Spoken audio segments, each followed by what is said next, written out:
Charging method for KEEL series drone batteries. Now the standard configuration is a key for charger. First, the charger is powered on.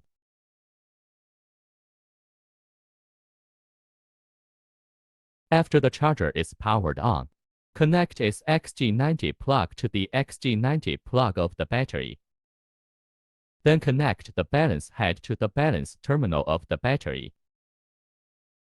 After connecting the wires, long press the middle function button.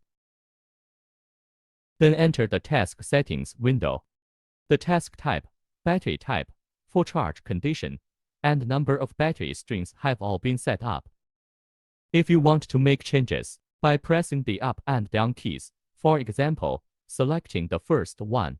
After selecting the first one, click the middle button. Use the up and down buttons to select whether to destroy, discharge, store, or charge.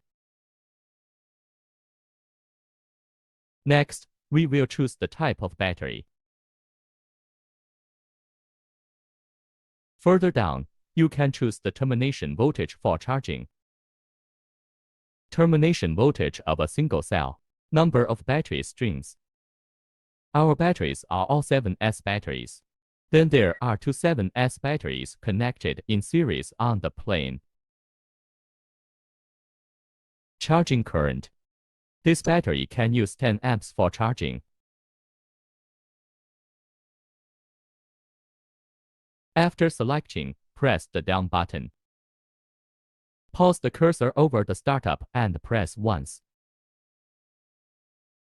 So start charging on the left side of the road. The operation on the right side is exactly the same as that on the left side. A charger can simultaneously charge two batteries.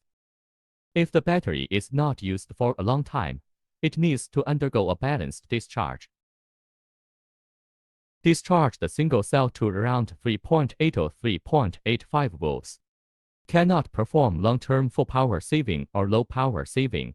If the battery is charged after use, the approximate charging time is about 2 hours.